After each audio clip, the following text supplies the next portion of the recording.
हाय, मेरा नाम सुमन सेठ है और मैं एसएससी सीजीएल एस्पिरेंट हूँ जो इस बार 2025 के सीजीएल में बैठूंगा। ठीक है। मैंने 2 दिन पहले SSC chairman S Gopal Krishna ji का इंटरव्यू देखा लल्लन टॉप में। सौरभ जी क्या बढ़िया बढ़िया सवाल पूछे, एकदम एक्चुअल जहाँ पे गलती है उन पर सवाल पूछे। अच्छा लगा, लेकिन थोड़ी बहुत खामियां भी लगी। अगर इस जो जो सवाल मैं सोच रहा हूँ अगर ये सब भी पूछ लेते चेयरमैन साहब को तो और भी बढ़िया होता। तो चलो उस पर ही बात करते हैं, एकदम पहले क्वेश्चन के पहले सवाल से। ठीक है। पहले सवाल में सर ने बोला कि 2018 में सुप्रीम कोर्ट ने बोला है, ऑर्डर दिया है कि exam conducting agency, exam questioning agency, server agency अलग अलग होना चाहिए, जो टीसीएस सब कुछ करवा रही थी। तो उन लोगों ने बोला कि सुप्रीम कोर्ट ने बोला अलग होना चाहिए, तो उन लोगों ने exam conduct agency, exam questioning agency अलग अलग रखी। ठीक है। लेकिन एग्जाम कॉन्डक्टिंग एजेंसी तो टीसीएस को दे सकते थे, क्वेश्चन नहीं बनाने दिया। कॉन्डक्ट तो उससे करवा सकते थे लेकिन टीसीएस को नहीं दिया, एडीक्यूटी को दिया। ठीक है, उसके बारे में बाद में बात करेंगे। ठीक है। उसके बाद मेन मुद्दे पे आ जाते हैं, क्या? क्वेश्चन बनाने में। इन लोगों ने क्वेश्चन बनाने की एक अलग ही टेक्निक लगा रखी है, क्या? SME, subject matter expert. जो सब्जेक्ट में एक्सपर्ट होगा वही क्वेश्चन बनाएगा। ठीक है। तो जो एक्सपर्ट है सब्जेक्ट में, तो कौन सा एग्जाम हो रहा है, उसका सिलेबस क्या है, उसका चैप्टर वेटेज क्या है, वो सब पता होगा, एक्सपर्ट को पता होना ही चाहिए। यही तो सबको लगता है ना, जो इतनी बड़ी एसएससी का एग्जाम का क्वेश्चन बना रहा है। ठीक है। तो वो क्वेश्चन कैसे बना रहा है कि कौन से सब्जेक्ट का कौन सा सिलेबस नहीं मालूम, कैसे चैप्टर से कौन से क्वेश्चन पूछेगा वो भी नहीं मालूम। कैसा एक्सपर्ट हो तुम भाई? हमें भी बताओ तुम कैसे एक्सपर्ट बने। हाँ, रीजनिंग का क्वेश्चन मैथ में पूछ रहे हो, मैथ का क्वेश्चन रीजनिंग में पूछ रहे हो, स्टैटिस्टिक प्रोबेबिलिटी ऐसे पूछ रहे हो कि वो सब सिलेबस में नहीं है। तो तुम काहे का एक्सपर्ट? मान लो एक्सपर्ट से गलती हो गई, उसके बाद रिव्यू बैठा है, रिव्यू टीम वो रिव्यू करता है। वो क्या ऐसा रिव्यू करता है, मुझे पता नहीं चलता कैसा रिव्यू करता है। उसके बाद 30-31 लोग हैं भाई, चेयरमैन साहब बोल रहे हैं 30-31 लोग हैं जो जांच करते हैं कि क्वेश्चन में कोई गलती हो या नहीं। उसके बाद क्या निकलता है? उसके बाद निकलता है दो ऑप्शन एक ही है, ऑप्शन ऑप्शन अलग, क्वेश्चन अलग। 30-31 लोग के बाद ऐसा गलती हो जाता है चेयरमैन साहब जी? कैसे हो जाता है? हमें भी बताइए, हमें तो नहीं जा हमें तो कुछ पता नहीं चल रहा है कि कैसे होता है। ठीक है। उसके बाद चेयरमैन साहब ने बोले कि अगर क्वेश्चन में कोई गलती हो जाए तो हमने रखा है चैलेंज मैकेनिज्म, जहाँ पे स्टूडेंट अगर चैलेंज करे तो अगर गलती हुई क्वेश्चन में तो मार्क्स टू ऑल दिए जाएंगे। ठीक है। अब देखो, मुझे किसी से कोई पर्सनल दुश्मनी नहीं है। अगर टीसीएस गलत करेगा तो मैं टीसीएस के बारे में ही बोलूंगा, अगर एडीक्विटी गलत करेगा तो एडीक्विटी के बारे में ही बोलूंगा। जो पिछली बार सीजीएल का मेंस हुआ 2024 में, जो 2 शिफ्ट में हुआ, ठीक है, जिसमें क्वेश्चन में क्या गलती थी, एक में कॉमा लगा हुआ था, एक में कहीं डैश था, कहीं पे ट्रांसलेशन में इंग्लिश टू हिंदी ट्रांसलेशन में गलती थी। ठीक है। इसमें क्वेश्चन में कोई गलती नहीं थी। ठीक है। उसमें तो जो अच्छा बच्चा हुआ वो तो क्वेश्चन को सही किया, जो जो नहीं कर पाया और उसका चैलेंज करने के बाद क्या करा, इस सब क्वेश्चन को मार्क्स टू ऑल दे दिए गए। मार्क्स टू ऑल दे देने के बाद क्या पता चला कि जो अच्छे बच्चे हैं, जो नहीं पढ़े हैं, सबको इक्वल कर दिए। क्या फायदा भाई? इसमें एक मार्क्स से 200-300 का डिक्रीज हो जाता है। और आप 10 सवाल में अगर 10 इंटू अगर 4, 40, एक का गलत हुआ तो 40 मार्क इंक्रीज कर रहे हो। तो समझ रहे हो क्या हो रहा है? तो इसमें स्टूडेंट को ही सफर करना पड़ता है। ये है इन लोगों का चैलेंज मैकेनिज्म। भाई एक ढंग से पेपर बना लो, एक ढंग से क्वेश्चन बना लो। आप 24 का मेंस में दो शिफ्ट का क्वेश्चन बनाना था, उसमें भी 20 गलतियां कर रहे हैं। और इन सब के बाद चेयरमैन साहब क्या बोलते हैं कि अगर जो क्वेश्चन बना रहा है, जो गलती कर रहा है, उन लोगों को हम भारी भरकम पेनाल्टी दे रहे हैं, करोड़ों करोड़ों पेनाल्टी चार्ज कर रहे हैं और वो वसूल भी कर रहे हैं। तो सोचो कि अगर मैं तुम्हें 10 क्वेश्चन बनाने दूं और अगर मैं बोलूं कि पर क्वेश्चन गलत हुआ तो मैं तुमसे 5,000 रुपए फाइन करूंगा। ठीक है। और तुम गलती से 2 क्वेश्चन गलत बनवा दिए और मैं तुमसे 10,000 रुपए फाइन कर दी। और अगली बार मैं बोलूं कि फिर से 10 क्वेश्चन बनाओ, तो तुम्हारा मजाल है कि तुम कोई भी क्वेश्चन गलत करते हो, तुम 100 बार देखोगे उस क्वेश्चन को सही करने में। और यहाँ क्या हुआ, एसएससी सिलेक्शन पेज का एग्जाम हुआ, जहां में ढेरों गलत गलत किस सवाल पे ऊपर गलत सवाल। ठीक है। उसके बाद क्या, चेयरमैन साहब जरूर पेनाल्टी किए होंगे, उसने तो खुद ही बोला कि बहुत भारी भरकम पेनाल्टी लगवाए। और पेनाल्टी लगवाने के बाद स्टेनो में क्या हुआ? स्टेनो में तो उससे भी ज्यादा गलत सवाल पूछने लग गए। मतलब ऐसे सवाल जिसका कोई पैर पैर कुछ भी समझ में नहीं आ रहा है। तो क्या क्यूआरटीन कंपनी को पेनाल्टी खाने का शौक है? चेयरमैन साहब आपको पैसे देने में उन लोगों का अच्छा लग रहा है? नहीं क्या? नहीं, पेनाल्टी के नाम के शो ऑफ चल रहा है, क्या चल क्या रहा है? हम लोगों को भी थोड़ा बता दीजिए चल क्या रहा है। ठीक है। इसके बाद इसके बाद आते हैं नॉर्मलाइजेशन। ठीक है। नॉर्मलाइजेशन के बारे में सर ने बोले कि नॉर्मलाइजेशन में हम हमको डिस्टर्ब हो रहा है, ठीक है, हम पेपर में एक easy easy shift easy high shift बना रहे हैं, इसलिए नॉर्मलाइजेशन में फ्लक्चुएट कर रहा है। तो फ्लक्चुएट कर रहा है तो आप लोग एक स्टेबलाइज पेपर क्यों नहीं बना रहे? आप पेपर पढ़ने के बाद देख क्यों नहीं रहे कि हम 5 शिफ्ट का क्वेश्चन बना रहे हैं तो 5 शिफ्ट का स्टेबलाइज क्वेश्चन सेम जाना चाहिए। ये सवाल भी क्वेश्चन पूछना मेरा गलत है। जहाँ एक ढंग का सही सवाल नहीं पूछ रहे हैं, ये लोग स्टेबलाइज क्वेश्चन पेपर कैसे बनाएंगे? ये भी एक दिक्कत की बात है। वो तो है, ठीक है। और उसके बाद क्या बोले कि चेयरमैन साहब की टायर 1 जो प्रीलिम्स होता है उसमें तो लाखों लाखों बच्चे बैठते हैं, वो तो एक शिफ्ट में करवा नहीं सकते, वो तो बहुत शिफ्ट लगेगा। लेकिन टायर 2 जो होगा वो एक शिफ्ट में, वो सुप्रीम कोर्ट ने भी बोला है कि टायर 2 एक शिफ्ट में। तो इस बार का जो वैकेंसी अभी तो 15,000 है और लग रहा है कि 20,000 तक वैकेंसी हो जाएगा, और आप लोग 10 गुना तक मेंस में लेंगे तो 2 लाख। यहाँ आपका स्टेनो का 3 लाख का पेपर आप नहीं ले पा रहे हैं डिक्विटी से, और आप सीजीएल का 2 लाख का मेंस एक ही शिफ्ट में ले लेंगे, जहाँ स्टेनो का 4-5 शिफ्ट में हम नहीं ले रहे पाए। हम बताइए टीसीएस के अलावा किसी माइकेलाल में दम है इतने सारे लोगों का एग्जाम एक ही शिफ्ट में ले ले? फिर भी आप एडिक्विटी से करवाएंगे, कैसे करवाएंगे? चलो वो तो वक्त ही बताएगा, ठीक है। इसके बाद आते हैं सेंटर की प्रॉब्लम, ठीक है। यहाँ पे इन चेयरमैन साहब बोले हैं कि ह्यूमन मैनेजमेंट एडमिनिस्ट्रेटिव, ठीक है। ये बोले कि सेंटर में जो सेंटर मैनेजमेंट है वो सही से काम नहीं कर रहा है, ठीक है। इसीलिए माउस की दिक्कत हो रही है, पेन की दिक्कत हो रही है, पेपर की दिक्कत हो रही है, लाइट चला जा रहा है, फैन की दिक्कत हो रही है, ठीक है। तो आप लोग बताइए कि आप लोग क्यों बैठे हैं? अगर कोई गलती सेंटर की मैनेजमेंट में होगी तो आपसे ही सवाल पूछेंगे ना।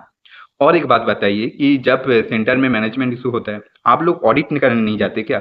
जहाँ मॉक टेस्ट हो, जहाँ पे टेस्ट होगा सेंटर, उसके तो पहले आप लोगों को ऑडिट करना चाहिए कि सब कुछ सही से चल रहा है कि ना, सब कुछ सही, आप सही से नहीं कर रहे हैं क्या? और तो मॉक ड्रिल होता है, वो मॉक ड्रिल नहीं किए क्या आप लोग? मॉक ड्रिल करके देखना चाहिए कि सही कंप्यूटर सही काम कर रहा है क्या कि ना, माउस काम किया कि ना। ओ क्या कर रहे हैं आप लोग बताइए? ये सवाल पूछना चाहिए था चेयरमैन साहब। देखते कि इसका इसका क्या जवाब देते हो, ठीक है। वो तो टीसीएस था, टीसीएस तो अपने सेंटर के लिए बहुत केयरफुल था। वो उन लोग बहुत पहले से ही सब कुछ देख के रखते थे, इसलिए वहाँ पे ऑडिट करो या मॉक ड्रिल ना करो, फिर भी वो बढ़िया बढ़िया सर्विस देता था। लेकिन एडिक्विटी को तो बच्चे की तरह आप लोग पाल रहे हो, सही से हर गलती को सुधारना पड़ रहा है, क्या बताएं, ठीक है। इसके बाद चेयरमैन साहब खुद बोले कि टीसीएस एक वीक एजेंसी है, वीक लैब अवेलेबिलिटी है, वहाँ पे वीक लैब अवेलेबिलिटी है, इसीलिए बच्चों का पास पास में सेंटर पड़ सकता था, ठीक है। जब आप बीट बीट का जब कंपटीशन हो रहा था, जब टेंडर दे रहे थे, तब ये बात नोटिस की नहीं की कि एडुकेट के पास लैब नहीं है, लैब अवेलेबिलिटी नहीं है, वो जब सेंटर देगा दूर दूर सेंटर देगा 400-500 किलोमीटर, जब बीट कंपटीशन चल रहा था तब आप ये लोग नोटिस नहीं किए, क्यों नहीं किए? तब तब क्या कर रहे थे? हाँ, क्या external external conference Exter internal ये सब क्या क्या चल रहा है? बस नाम का चल रहा था, ठीक है। उसके बाद आता हूँ कि उन लोग बोल रहे हैं कि हम लोग रिलायबल सेंटर सर्च कर रहे हैं, ठीक है। एडिक्विटी का में बहुत ब्लैक लिस्टेड सेंटर है, ये सब उन लोगों को पहले नहीं दिखाई दिए बीट के टाइम, अब दिखाई दे रहा है कि रिलायबल सेंटर नहीं है, सर्च कर रहे हैं रिलायबल सेंटर। भाई टीसीएस के पास ऑलरेडी रिलायबल सेंटर है, तुम क्यों एडिक्विटी एडिक्विटी मतलब क्या क्या? टीसीएस से कोई पर्सनल दुश्मनी है? मुझे टीसीएस से या एडिक्विटी से किसी से कोई पर्सनल दुश्मनी प्यार नहीं है, लेकिन मुझे लगता है एसएससी को टीसीएस से कोई पर्सनल दुश्मनी है, और एडिक्विटी को किसी ना किसी वजह से तो फिलहाल प्यार होगा शायद, क्या वजह हो भगवान ही जाने, ठीक है। उसके बाद वहाँ पे देखे कि मीना का एक सेंटर चेंज कर दिया अचानक से, ठीक है। उसका सेंटर चेंज करने के बाद मतलब 1 घंटे में जहाँ पे पहुंचे देखे वहाँ पे सेंटर चेंज कर रहा है, वहाँ पे जाके उसका एग्जाम कैंसिल हो गया, ठीक है। उसके बाद चेयरमैन साहब बोले नहीं उसे मौका देंगे, अरे मौका देंगे, खाक मौका देंगे। उसका उसके ऊपर जो मेंटल प्रेशर गुजरा, वो जो इतना सफर किया, उसका उसका उसका सोल्यूशन आप कैसे देंगे? उसका भरपाई आप कैसे करेंगे ये बताइए ना? उसका भरपाई आप कर सकते थे?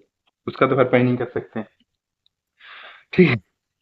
और आपने बोला कि जो फ्लैट प्रॉब्लम चल रहा था उसके वजह से एक सेंटर चेंज करवा दिए।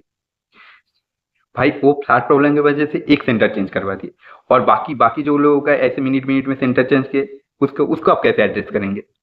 वो उसको भी तो एड्रेस करिए आप, ये सवाल पूछना चाहिए था सौरभ जी। उसके बाद आते हैं इन्विजिलेटर के बारे में, ठीक है।